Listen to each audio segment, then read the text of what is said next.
For Andrew Castle fans, there's a treat for both of them here. Yeah, exactly. Did you hear that? Is he here? Who? He's somewhere around. This is all for you, Rob. This is all for you. Andrew, great to see you. Shame you couldn't dress up for the occasion, but there is a reason for that. Some of us have been exercising, Rob. We'll come to that in a moment. Gerry Armstrong also alongside you, the tournament referee. What an important job he has. We're talking about some of these players who we've had on here, former players never aging. Gerry Armstrong, I remember watching you as a Wimbledon umpire when I was still in shorts and you were there. That is old. That is, I don't want to Jack Nicklaus like that image. sitting in the chair, and now you're a tournament referee. Big job, isn't it? Yeah, I mean, I love coming to this tournament. I mean, it's one of the highlights of my year, that with Wimbledon as well. So, yeah, it's really good fun being here, and coming with you in the boat in the morning is probably the highlight of the day, actually. You're so kind, Gerry, and I think we each managed to buy each other about one coffee per trip, don't we? So you're way behind at the moment, Rob. So you haven't bought anyone else a coffee yet? No, we'll come on to that in a moment. God, they're terrible in here. But Gerry, what is the job here of the tournament referee? I mean, you've got your umpires, you've got your court officials. So, what are you doing? I think the big part of my day Justify your job. Yeah, I can't, Andy. No, I can't. The big part of my day is looking after the line umpires and my troops, if you like. And I've got a really outstanding group again this year that come from all over the world. We have a half British group and a half international group, and they come along from far afield and do a really fantastic job for us. And we also have our ATP Tour chair umpires. We have Mohammed, Carlos, Damien and Cedric, and so they're doing a really super job. So all in all, we've got a really good team of officials this year. Yeah. Can I ask a question, Rob? Of course you can. Can I ask him? Yeah. You know when you fined me in '87 when I threw my racket? Yeah.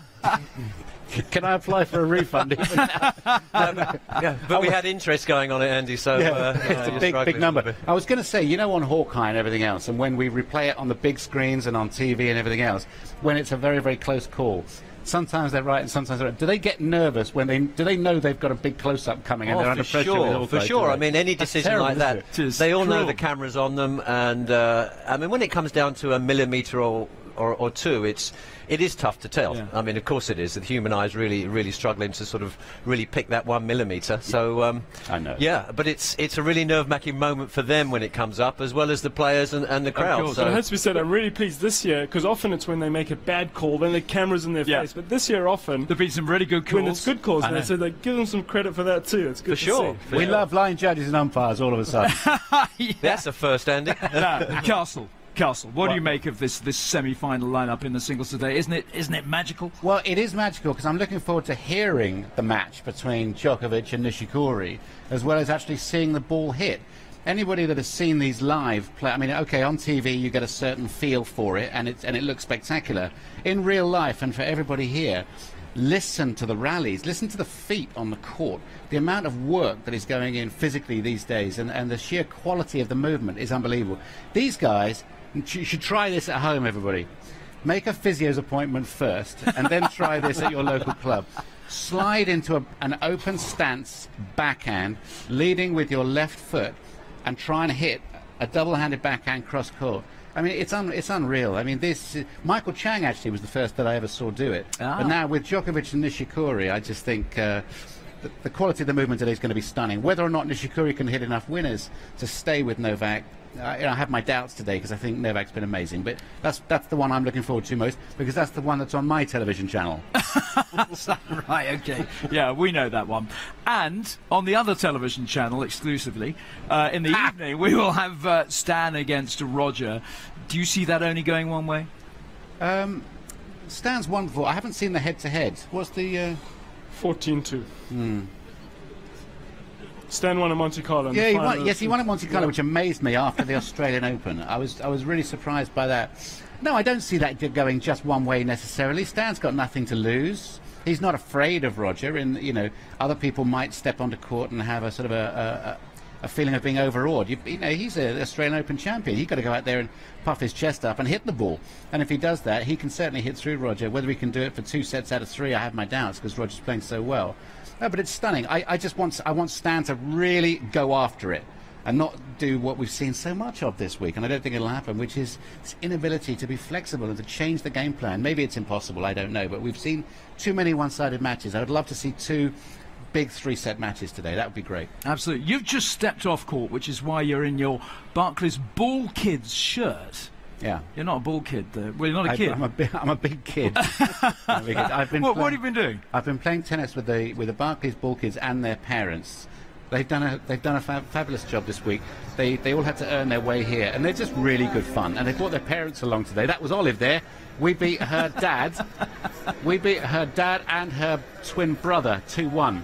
So we're absolutely delighted with the victory. Oh, and this lovely lady here, we changed her service grip, and then we were 1-1. That's Mum and Dad. I said, listen, we've just had a great time. So it's a sort of a bit of a thank you to them and all the parents come in. But to have the discipline and the structure, who's that old... Who's the old geezer? Bloke there with a shirt that's too tight. You still look in very good shape, Andrew. Oh well, there's another old bloke with a shirt that's too tight, so that's absolutely fine. So that's what we've been doing. Oh dear, a forehand volley. What about a backhand? It looks better. Oh, it's so funny seeing yourself on the box, Rob. Have you ever done that? Never ever. It's a bit of a worry. No, Andrew, well done. And you do a lot of this kind of stuff, actually, don't you? You're very active around the tennis circus still. This sport, without it, I wouldn't have had half as much fun. And when you get older, Rob, as we are, Miles here doesn't know anything about it, you just look back and you think about all the doors that opened and all the lovely tennis that you saw and the people that you met and the experiences that you have, and it was this sport that made it possible for me. So yes, I'm extremely thankful for having it. There are some things you should say no to over time, perhaps Strictly Come Dancing. And there was another program where we went to the Arctic and they froze us to death, and I probably should have said that. I said no to that, but most of the time, no, you've got to say yes to all of them. We have a nice time, don't we? Yeah, are we all having a nice time? Damn right we are. There we are. There's our crowd. Lovely to see them here. My doubles partner's never had a very good time playing with me. Miles' first Wimbledon. It's true. We did have a good time. I had a good time. I'm glad that you did. We lost quite handily, quite quickly, but we had a nice time. You were so little then. He's big boy now. They call him Muscles. Yeah, he's a serious. Underneath the blazer, he's got some of the sort of things that I don't have. Muscles. Andrew, what do you think? I mean, if we do go to a Djokovic-Federer final tomorrow, which I think was kind of predicted before we even arrived at the O2 in London, it could be the match of the year. I think it was very important that Novak won his final against Federer this year. A, because he was getting married a few days later, and he would have been a right grump if he hadn't won it. But he had lost, I think it was 5 of the 6 previous Grand Slam finals, and he had that lead in the 4th set. And he went ahead and lost that, but managed to come through in the 5th. And I just think that for the tennis that he's played and for the dominance that he's shown, and his year-end #1 for 3 years out of 4, I just don't think he was getting the return at the very highest level. And I think I think Nadal coming back surprised him as well, surprised everybody. I like to see Novak setting records, because I think his tennis is better than anybody else's at the moment. So I would expect Novak to win this tournament from here.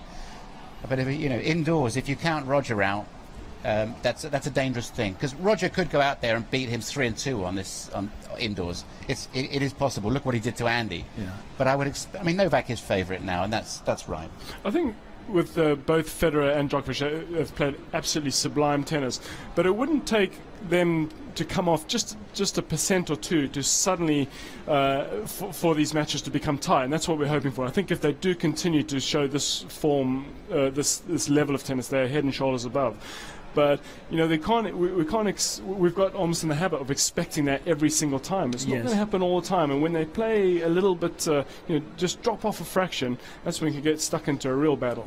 As we all know, when we practice or play, and everybody at every level, you can't just go out there and produce your best every time, even if you're an absolute professional like these guys. So I take that point. It's possible Federer could go out there and win a set 6-1 against Novak. I mean, he could just blow him off the court. It's possible. But I'm also saying for today's matches, if they're not, if you're a little bit off against Stan, the power he can generate. If there's days when your movement maybe doesn't feel as good, you're a little bit behind the pace of play. Admittedly, for those guys, when that happens, they're still unbelievably quick and their footwork's great. But Nishikori has the ball speed, Stan has the power to maybe even make them feel a tad uncomfortable if that movement is not exactly in place. Yeah, we've got a nice dynamic though between these in these matches today, haven't we? We really have. Yeah, it's like a dance out there. This is tennis that we've not seen before. It's fabulous. Yeah. Andrew, I think we're probably going to have to say goodbye to you, which is a shame. I'm not going. I like it here. I'm staying. These are nice Barcelona chairs, aren't they? Yeah, they're quite difficult to get out of after an hour and a half. That's the only problem. Oh, are you getting numb? A little numb. Rob, you're doing a great job. I've enjoyed this. You're on in the big screen. I know. Terrifying, isn't it? Well, I took a picture of it and I'm going to tweet it. Oh, thanks very much, Andrew. Andrew, great to hear from you. Thanks ever so much for joining us. Take care. Nice to see you, Miles. Cheers, Andrew. Andrew Castle, everybody.